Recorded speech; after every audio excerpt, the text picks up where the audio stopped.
There is a specific kind of person who wakes up on their birthday and chooses silence. They do not check their phone for notifications. They do not post "It's my birthday." They go to work.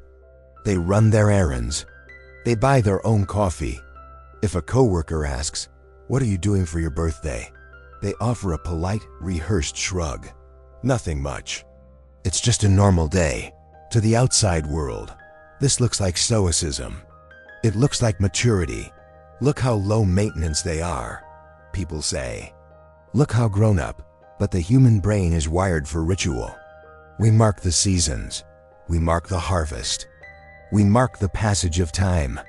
So when a human being actively decides to delete the most personal ritual of their existence, it is not an accident. It is a strategy. It is a quiet rebellion against expectation. It is a defense mechanism honed over decades, and for many, it is a heavy secret they carry. The feeling that they are somehow doing life wrong because they cannot conjure the happiness everyone else seems to feel so easily. Today, we are going to look at the psychology of people who treat their birthday like a normal day. We are going to examine why some people retreat into the shadows when the spotlight turns their way, and why the phrase, "It's just another day," is often the heaviest sentence you will ever speak. To understand the adult who skips their birthday, we often have to look at the child who didn't. Psychologists talk about a concept called learned pessimism. It is a cousin of learned helplessness. It happens when an organism learns, through repeated experience, that expectation leads to pain. Think back to your timeline. Maybe there was a year you planned a party, and the people you wanted most didn't show up. Maybe you had a parent who promised a gift, then forgot because they were too busy, too drunk, or too tired. Maybe you had a partner who treated your day as an inconvenience. Your brain recorded that data. It built a pattern. Formula: hope plus reality equals humiliation. The humiliation of waiting is a specific kind of burn. It makes you feel small. It makes you feel foolish for asking. So as you grew older, you adapted. You hacked the formula. You realized that if you remove the hope, you remove the humiliation. This is why you treat the day like a normal Tuesday. It is preemptive disappointment management. If you tell everyone, "I don't care," then they cannot hurt you by forgetting. If you make no plans, those plans cannot fail. You are taking control of the rejection by rejecting the day first. And when the day is finally over, when the clock strikes midnight and nothing bad happened, you don't feel sad. You feel relieved.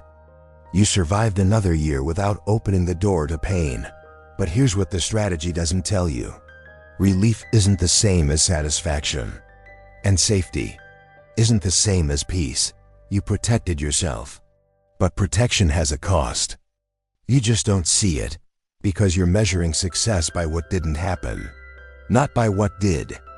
But for some people, it isn't disappointment. It's performance. We live in a culture of mandatory joy. On your birthday, you are contractually obligated to be happy. You are supposed to beam with gratitude. You are supposed to be the center of attention. Smile, make a wish, look surprised. For certain people, this feels like torture. It triggers a psychological dissonance. If you are struggling with depression or anxiety, or just the general heaviness of life, being forced to perform happiness feels like a lie. You hate the fakeness of it.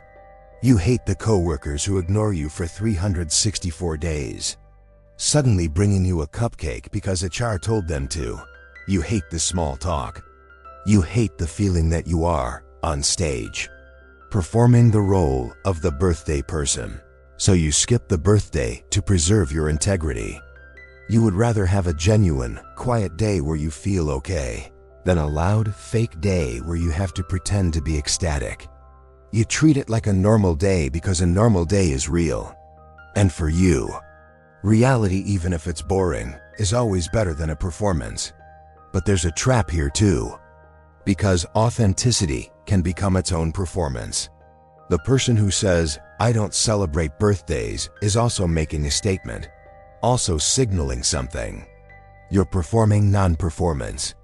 And that performance is just as exhausting. You're just exhausted in private now, which might be better. Or might just be different. Then, there is the matter of time. Most people treat birthdays as a celebration of arrival. I made it, let's party.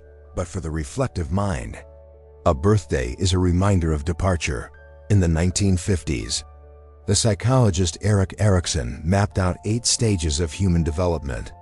Each stage has a crisis, a question you must answer. In adolescence, it's who am I? In young adulthood, it's can I love and be loved?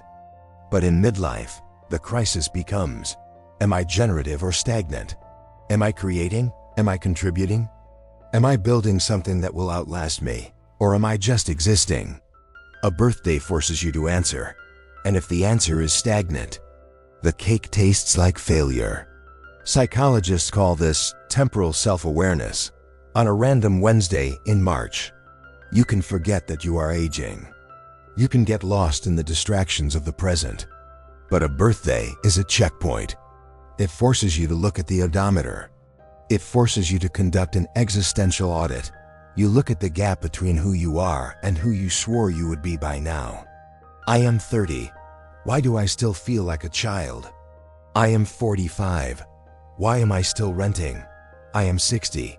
Who will remember me? The cake and the candles don't feel like a celebration. They feel like evidence. They are markers of time slipping away. For the person who feels behind in life. For the person who feels unfulfilled. A birthday is not a party.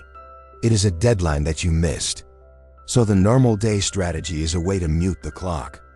If I don't look at the calendar, if I just keep my head down and work, maybe I don't have to face the deficit. But time doesn't stop because you ignore it. The audit happens anyway. You're just conducting it alone now, in the dark, where no one can see you fail the test. There is also a deeper, darker paradox at play. The paradox of worthiness. The Danish philosopher, Søren Kierkegaard, wrote extensively about a concept he called the sickness unto death. It wasn't a physical sickness. Specifically, the despair of not wanting to be oneself. Kierkegaard said, the greatest danger, that of losing one's own self, may pass off as quietly as if it were nothing. Every other loss, that of an arm, a leg, $5, a wife, etc., is sure to be noticed. Many people who skip their birthdays are the givers of the world. You are the friend who remembers everyone else's dates. You buy the thoughtful gifts. You plan the surprise parties. You are comfortable in the role of the giver, but you are terrified of the role of the receiver. Why? Because receiving requires vulnerability. To let someone celebrate you is to let them see you. It is to admit that you have needs. And if you grew up believing that your needs were too much, or that you had to earn love by being useful, then sitting still and just receiving love feels wrong. It feels like you are taking up too much space. You say, oh, don't make a fuss. You say, I don't need anything. But this isn't humility. It is fear. It is the fear that if you ask for attention, you will be rejected. Or worse, that you will get the attention. And you will feel like an imposter who doesn't deserve it. Kierkegaard called this despair of weakness, the inability to accept yourself as you are, to be seen as you are. So you stay in the shadows, because in the shadows, no one can judge you. In the shadows, you are safe from the question of whether or not you are worth the trouble. But the shadows don't validate you either, they just hide you. And being hidden is a different kind of erasure. And yet, even in the most stoic birthday avoider, there is usually a tiny secret spark. A spark we try to drown out. Psychologists call this avoidant validation. You tell everyone, I don't care. You tell everyone, treat it like a normal day. But a part of you, a very small, very quiet part, is running a test. You are watching. Who will remember anyway? Who knows me well enough to know that I don't care is a lie? Who loves me enough to climb over the wall I built? It is a dangerous game, because usually, people listen to what you say. They treat it like a normal day because you ask them to. And then you feel hurt. by the very obedience you requested. But on the rare occasion that someone fails the test, that someone ignores your instructions and shows you love anyway, it breaks you. In a good way, because that love wasn't asked for. It was insisted upon. And for the person who feels unworthy, that is the only kind of love that feels real. But this creates a cruel dependency. You need people to disobey you, to see through you, to ignore your boundaries in exactly the right way. And most people won't, because most people respect boundaries. Because most people believe you when you say you don't want something. So you're waiting for someone to fail a test they don't know they're taking. And when they pass by doing exactly what you asked, you resent them for it. This is the trap of avoidant validation. You set it up, and then you get caught in it yourself. In the 1970s, psychologist Philip Zimbardo developed a theory about how people relate to time. He identified 3 temporal orientations. Past-focused people live in memory. They're either nostalgic for better days or trapped in regret. Future-focused people live in planning, always preparing, always optimizing, never quite arriving. Present-focused people live in the now. They're either hedonistic or mindful, depending on how you frame it. For the person who skips their birthday, temporal orientation matters. If you're past negative, a birthday is a reminder of every year you wasted, every opportunity you missed, every version of yourself you failed to become. If you're future anxious, a birthday is a countdown, a reminder that you're running out of time to achieve the things you haven't achieved yet. If you're present avoidant, a birthday forces you into the present moment, into your body, into the awareness that this is your life. So treating the day like a normal day is a way to stay in whichever temporal zone feels safest. You avoid the past by not reflecting. You avoid the future by not planning. You avoid the present by staying busy. But Zimbardo also found something else. People with balanced time perspective, those who can move fluidly between past, present, and future, report higher life satisfaction. So the birthday avoider might not be protecting themselves. They might be fragmenting themselves, cutting off entire dimensions of time to avoid pain in one dimension. The question is, does that fragmentation feel like relief or just numbness? You probably won't know, because numbness and relief feel the same in the moment.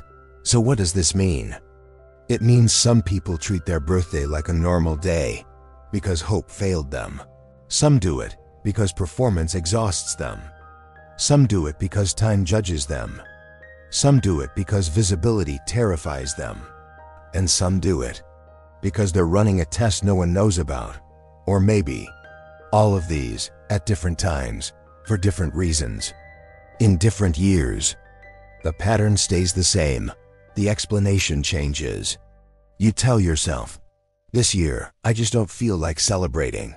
But the truth is, you didn't feel like celebrating last year either, or the year before that. At some point, not feeling like it becomes just how you are, and people stop asking. They stop inviting. They accept that you're the person who doesn't do birthdays, which is what you wanted. You asked them to treat it like a normal day. They listened. So why does it feel like abandonment? Because you wanted them to listen and also to ignore you, to respect your boundaries and also to violate them, to leave you alone and also to insist on loving you anyway. You wanted the impossible. And when you didn't get it, you told yourself you didn't want it in the first place. This is the permanent position, not quite loneliness, not quite solitude, just distance, self-imposed but still painful, chosen but still felt. Some people will tell you this is wrong, that you should celebrate, that you deserve joy. Others will tell you this is wisdom, that you've transcended the need for validation, that you've found peace in the ordinary. Both are projecting. Both are trying to make your experience fit their narrative. The truth is probably neither, or both, or something in between that doesn't have a name.